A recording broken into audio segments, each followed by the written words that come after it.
So for me and Mike, I got to give him his flowers.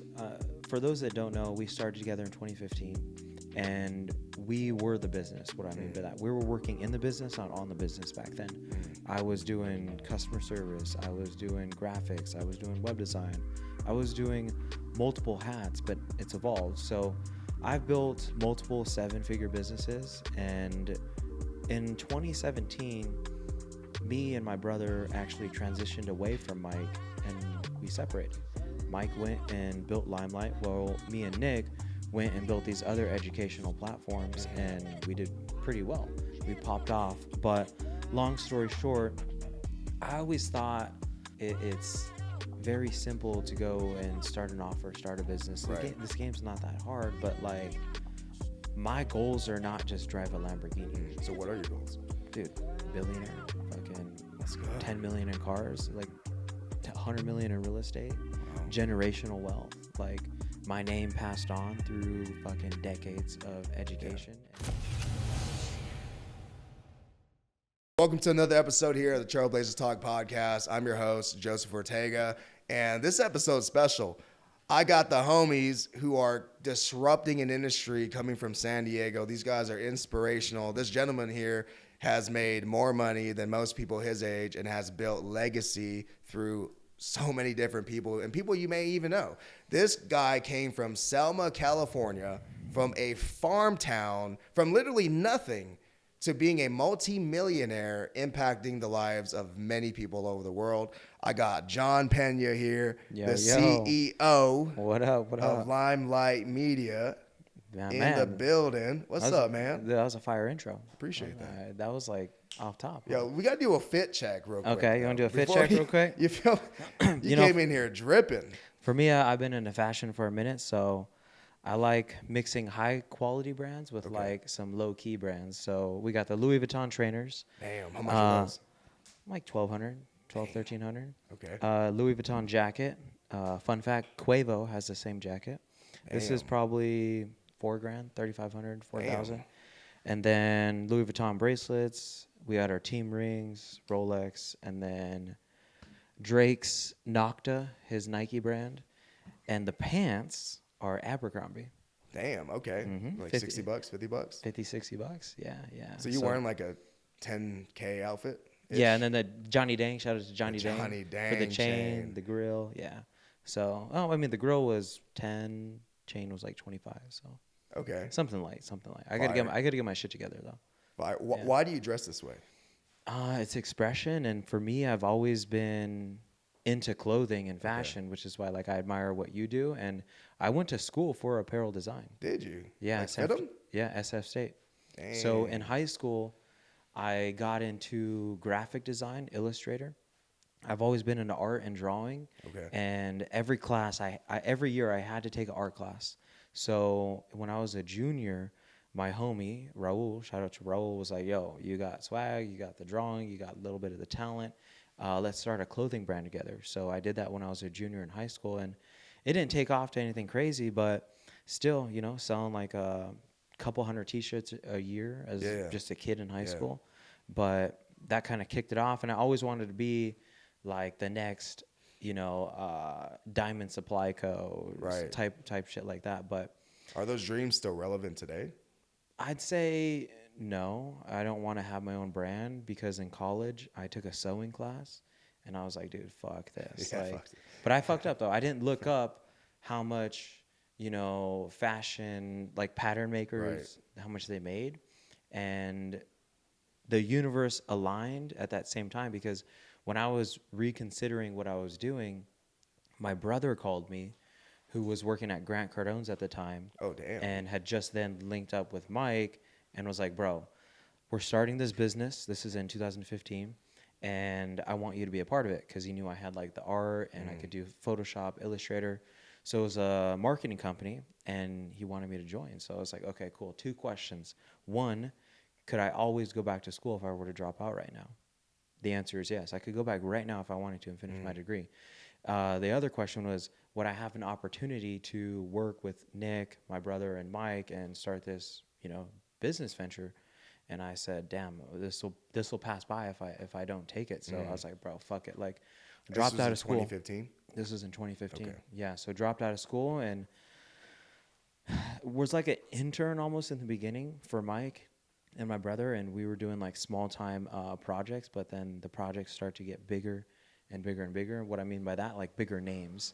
So my first year in, I was like already designing artwork for a couple artists. Aaron Ray, he's all right. He has like songs with like YG. So the artwork is on Apple Music, and then the big boys started to come in. It's like Patrick Bet-David and Conor McGregor. Damn, Patrick's a big name even today. Yeah, I saw the whole process go down of them cold calling their way to closing that deal.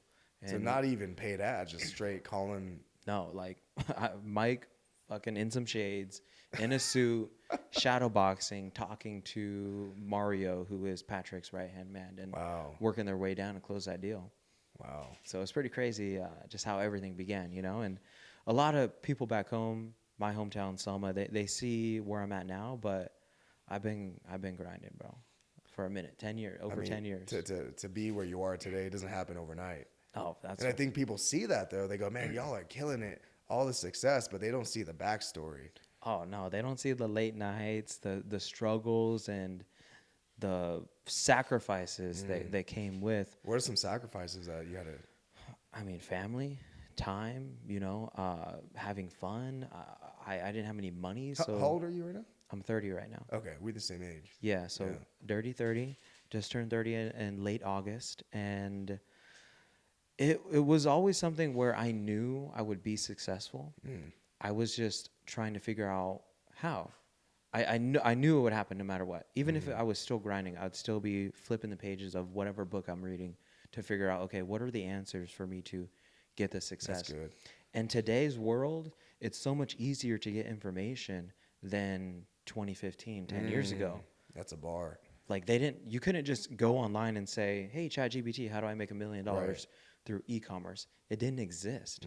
And the gurus weren't really gurus for the internet. They were gurus for like other things. And at this time, this is when Ty Lopez kind of like pioneered that with his, you know, hey, here I am in the garage with what's better than this Lamborghini, these books. And that kind of took off. So we caught wave on that, but mentorships didn't exist like they do today. You couldn't just go and like invest into someone to teach you bar for bar exactly what to do to make $1 million. So we were doing the trial and error and just trying to figure out, all right, what's the best way to make this shit happen? But with no ads, no brand, no name, just straight cold calling. Right.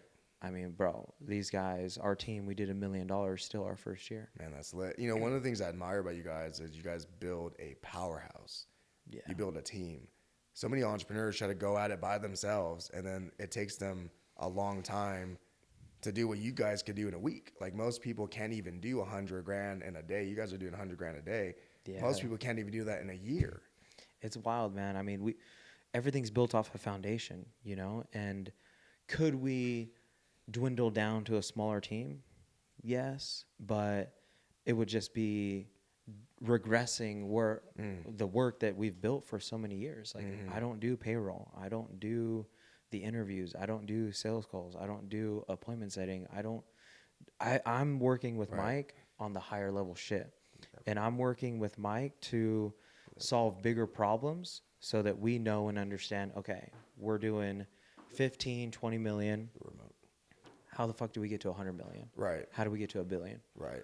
No, we keep going. Okay, cool. You get that auto screensaver. Wait. Yeah, sponsored by JC. Hey, JC Penney's. The 511s. But yeah, so we got a squad, man. I mean, there's 100 people on the team. Yeah. One thing that I see that you guys do that most people don't do is you guys have somebody for every fucking department.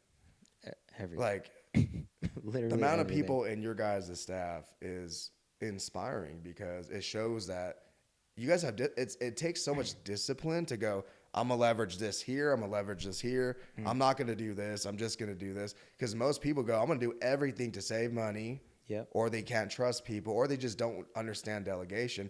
How did you have the discipline to install that and then to build the team that you have? So for me and Mike, I got to give him his flowers. For those that don't know, we started together in 2015, and we were the business. What I mean by that, we were working in the business, not on the business back then. I was doing customer service, I was doing graphics, I was doing web design, I was doing multiple hats, but it's evolved. So I've built multiple seven-figure businesses, and in 2017 me and my brother actually transitioned away from Mike and we separated. Mike went and built Limelight, while me and Nick went and built these other educational platforms, and we did pretty well. We popped off. But long story short, I always thought I had to be wherever Nick was, who's my brother. And that's just by nature of him putting me on to this game and also being there for me and teaching me sales, business, and everything like that. And in 2020, when COVID happened, shook some wrong hands, and me and my brother, we scaled a business to like 4 or 5 million a year, but it scaled down and we lost a lot of it. We know what it's like to hit that reset button, you were telling me. And I just was like, okay, maybe there's like some sign from the universe of like, maybe it's time for me to go be my own entrepreneur, because Nick is my older brother. And I always felt like, do you have siblings? Are you the younger, older? I'm the youngest, yeah. So me and Nick are super close in age, 2 years. So even in high school, if Nick wanted to go hang out with his friends at the mall, cool, but you got to bring your little brother Johnny. And that transition into business for, cool, I'm going to go do this meeting, but I guess I'll bring you too. That was like kind of the energy a little bit. It was there without being said.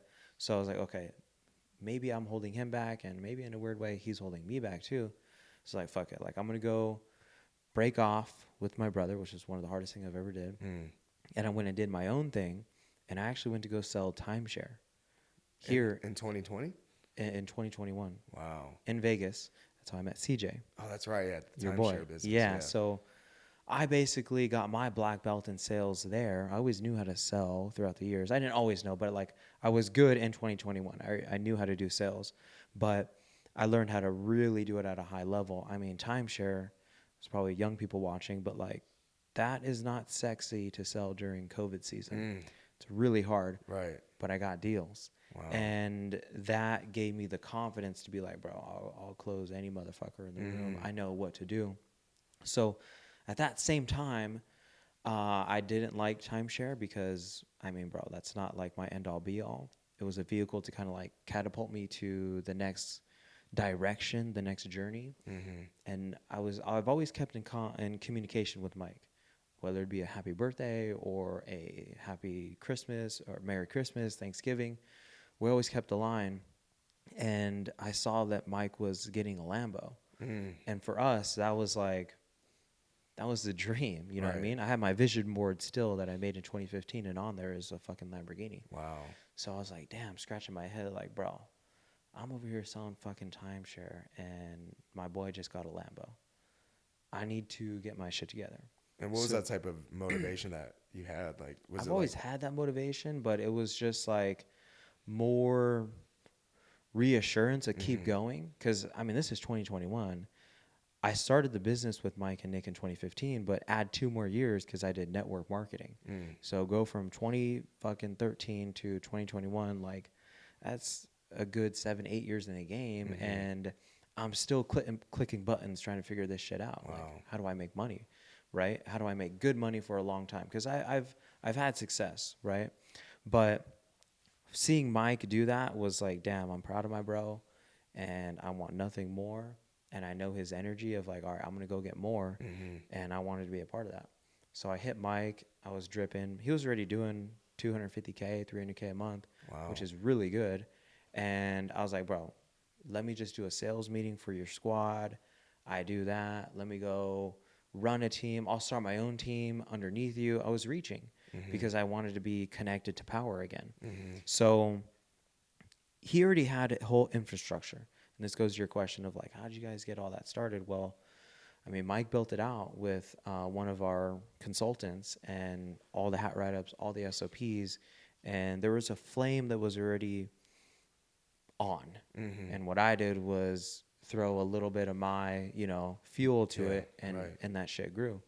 So when I got back with Mike, though, it was like, bro, I can't just name you sales manager. I can't just name you sales director. I can't just name you CEO. Even though I know your talent, I know where you come from, you got to come in as a closer. And in his mind, I could see him thinking like, damn, is this guy really going to he's made millions of dollars. He's lived the high life. Like, is he going to come in as a closer? It's like telling, Patrick Mahomes to go be a fucking starting quarterback somewhere, or a second string quarterback. Right. Like, okay. I was like, all right, well, I have confidence, and I know my end goal is to fucking be partners with Mike and ride into the sunset. So I said, all right, fuck it. Give me the closer position. Wow. No help, no guidance, no script, no breakdown of the offer. Right. I just came in and I started closing deals. Wow. Just fucking. Yeah, what a story. Yeah. And then it went from closer, sales manager, sales director, COO, to now CEO, the executive director. And do you feel like where you are today, if you didn't partner with Mike, do you think you'll be where you are today if you didn't and you weren't off to build something on your own? In a different shape or form.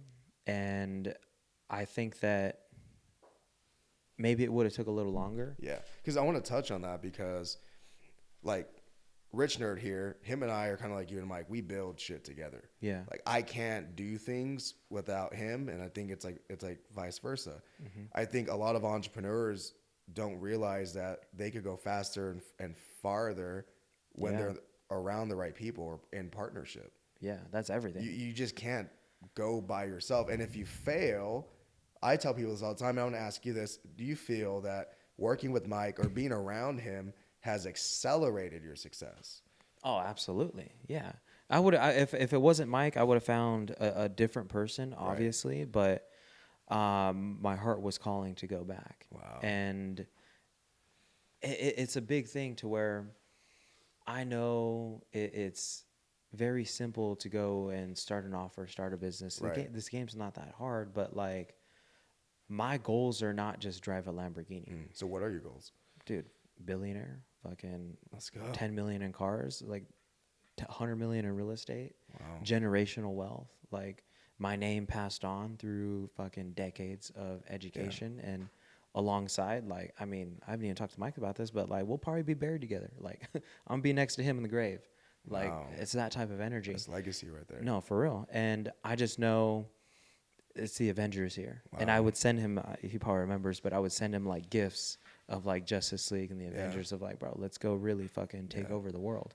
Because it's going to require a team, which is why we have different executives, to go and have that compound growth to go from 1 million to 10 million to 100 million.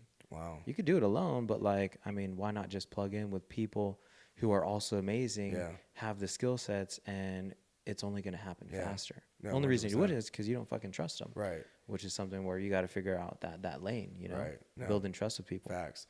So I saw a post you did. You were at your old high school. Yeah, And yeah. I was like, man, this is so dope. I love seeing when people go back to their roots. Like, how did that feel for you? It was dope. My second time, and it's not like this community where motherfuckers are driving around with Benzes and Range Rovers, like where I grew up. Yeah, because it's like you said it was like a farm town? Farm town, yeah. Like, what is that? I've never So been to a farm what I town, so mean, what is that? I mean, literally, it's the raising capital of the world, Selma, California. A lot of farmland out there. Where I went, there was only one junior high. Wow. And so there's super only small town. There's only one high school. Yeah, the Wow. population's like 20,000 people, which Wow. is small. My graduating class when I was a senior, it's like 300 kids. Wow. Wasn't a lot. So over there, though, it's not known for people to just go and just be awesome and successful. People usually stay there. They don't grow, and maybe they start a family there. Wow. So I've always wanted to have a bigger purpose than just me, than my team, and it's part of giving back to the community that raised me, that put me on. And I reached out probably about a year and a half ago to just some old friends that I knew and that were like connected to the school. And I asked the principal, hey, I want to go. I bought food for all the teachers. This was about 2 years ago. Wow. First time I went. And his first question was, what do you want? I was like, damn, okay, straight to it. And I just told him I want to give back, you know. Obviously, I want to talk to the kids and whatever I could do to inspire them. And during that lunch, when I brought all the food, a lot of the teachers, they recognized me because in school I wasn't smart. I just worked hard. I had a 4.0. Like even Nick was a valedictorian. Like we got good grades on paper. We were the poster child of like what it would be to have someone be a high level athlete, get good grades, and go off into the sunset and go to college. That's what I was raised on. But so my teachers knew me because I was always the one that was acing the tests, and my mom was really smart. Like I'm in high school doing fucking trigonometry, and she's like, "Oh, you're wrong. Like you got to do this." I'm like, "Damn, how the fuck do you know this shit?" You know? That's crazy. So I had to study to actually get straight A's. I couldn't just cheat on the test. I couldn't use ChatGPT. But with that, I mean, comes also discipline, and that discipline was kind of pushed throughout my business career. But I wanted to go back to the hometown, to my hometown, to show kids what's possible. And what were the kids' reactions when they heard your story? They were inspired. I mean, That's dope. it's very different compared to when I was in high school. Like kids were loud, kids were throwing paper planes and shit. Yeah. It's so different now, man. Like they don't really talk. That's They're crazy. super introverted, and it's because of just phones, online, COVID. Gaming. But what I did was I had them write down takeaways on papers and just kind of like reading like some of their comments of like, damn, I didn't know who this was. I didn't know it was possible, but I want to be like him when I grow up. That's dope. So now the second time around, it's funny because now the community is getting to know me a little bit more, and they're like, "Oh shit, are you Jon Pena? Like, can I take a picture?" And just to kind of have that impact is pretty dope. So my goal is to go and I talked to classrooms when I did that with a picture that I did. I want to go talk to the whole school though. Wow. And then what I'm going to do is there's actual successful people from my high school that do really well. I'm going to start. So our mascot is a bear, Selma Bears. So I told my teachers and some of the coordinators there, I want to do a program, an after-school program called Bears Helping Bears. And what does that mean? Successful high school people that have graduated from there, from my own hometown, that go back and they talk to the kids because there's different professions. Yeah. Not everyone's going to want to be an entrepreneur like me, but they might want to be a nurse. Right. Cool. Like there's good nurses that have gone through Selma High that now have a career, or maybe they want to do automotive, or barber, they want to have a business. So that's my goal. Man, that's dope, man. Like going back and giving back to your roots. I mean, that just shows your character and where your heart is.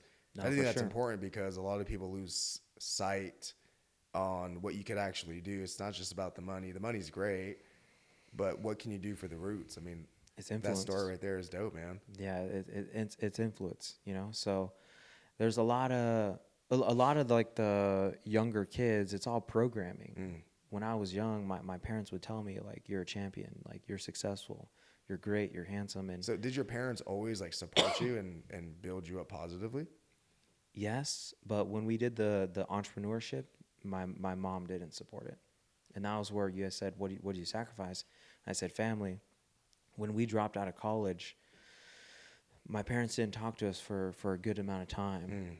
Probably a year, I want to say, for my mom. I don't even remember like a happy birthday text that year, because it was like, and I get it. They give us everything to go and have a successful college career, and we threw it out the window. And we say, hey, we're going to go do this internet shit. And now they have way more understanding, and it's a little bit different. But it's like you take your parents to the Chiefs game. Yeah, man. That's dope, dude. It was like $15,000 to do that. Damn. To be able to like, bro, I was 50-yard line. Taylor Swift was 20 feet away from me in the back, like in her VIP crazy. box office. But bottom flights, pay for the hotel. Like I was like, That's every time we went to dinner, I was like, put away your wallet. Like I got it. How'd that make you feel? It made me feel good, and it made me also feel like, damn, this should have happened years ago. So I got to keep pushing, get to the next. You know what I mean? That's dope, dude. And but it was sick. You just got a G-Wagon. Yeah, G63. STO. I just got pictures from my guy Nolan. So the new Lambo's coming in like a week. Dang. Long time though. That's why people see this shit and they're like, oh shit, Lambo, G-Wagon. Right. But even to this day, we're still grinding, bro. Like we're still pushing, we're still hustling. It's not like, all right, cool, I made it. let me throw in the towel. Like, no, I got more work to do. Man. I got to hustle. And it's funny because even when I posted my my first Lambo was an Evo. Okay. I'll show you. I scroll down. Boom, boom, boom. I said, been grinding a decade for this moment. This was in 2022. I said, back to the lab. Time to hit the next level. Damn. That's when you picked up your Evo. That was my first Evo. Okay. It was a $310,000 car. This one was $400,000. Damn. But guess what? Now I'm ready to talk with Mike. All right, dude, we need a Revolto. We need to go get a fucking 12 V12. Like, we got to get to the. How much do those go for? The Revoltos? Yeah. Maybe like a mil, maybe like 800, 900. Right. Yeah. Dang. Yeah. Because they're the hot shit right now, you know? But it's always, I believe as human beings, we all have the human nature to want to survive. Yeah, right. Right? So, like, if for whatever reason, like, you know, I lose everything, like, all right, I know what to do. I know how to build it back up. So we all have necessity levels. Some people, cool, it's a $200 Honda. It's $1,000 in rent. It's $100 in insurance. For me, it's cool, $7,000 in rent, you know, 20 grand in cars. By nature, I know that the universe, even if I double my overhead, I will find a way to make it happen. I believe in that. Like, big time. I believe in that. Yeah. So that's why I'm not afraid, like, to go and hit the next level.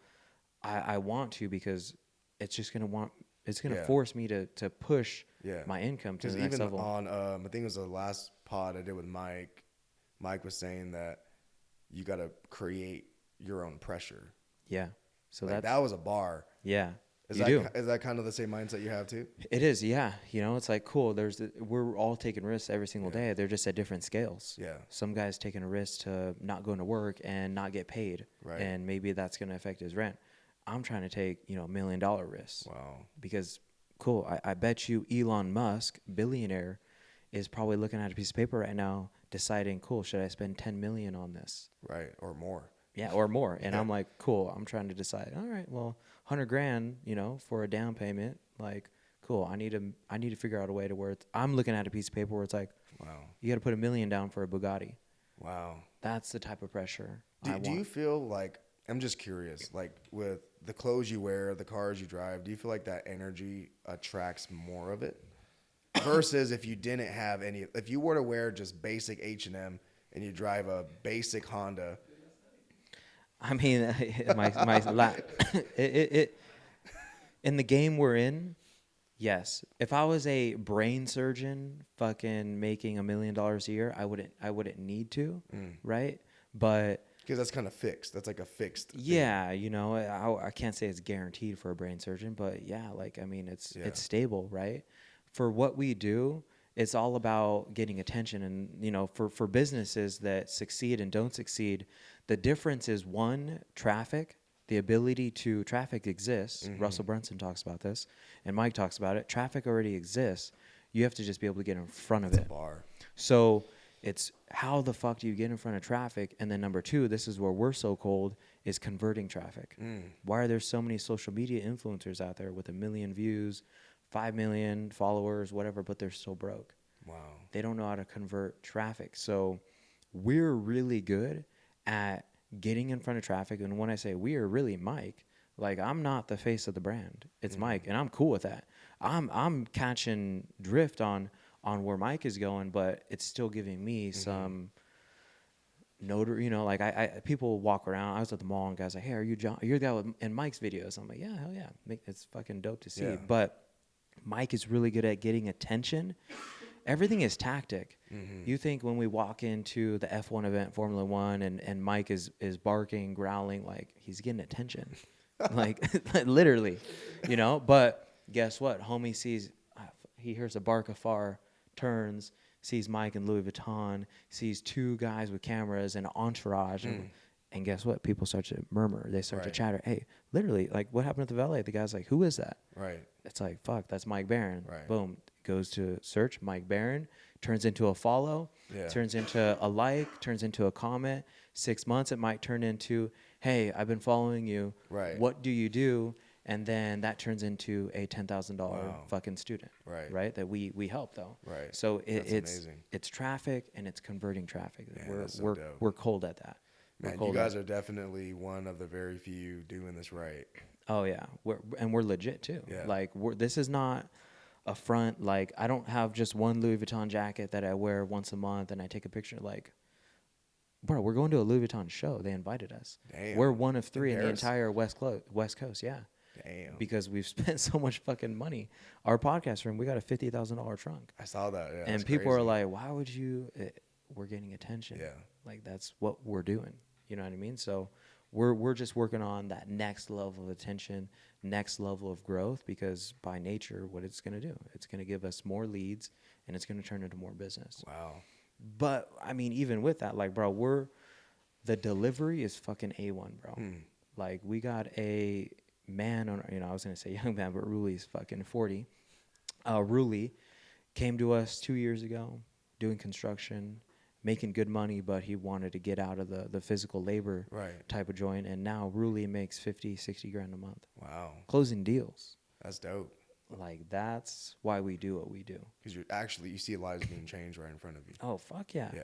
Hell yeah. I mean, all your squad, every time I'm on IG, I go, man, another car for Mike Barron's team. Another whip. That's dope. We got a good problem right now. There ain't no parking space in the front. No, Mike just dropped a video. Like, bro, my brother just got a Porsche. Fucking 2 other guys have Porsches. That's dope. One closer just got a C8. Damn. Like, and that's the other difference too.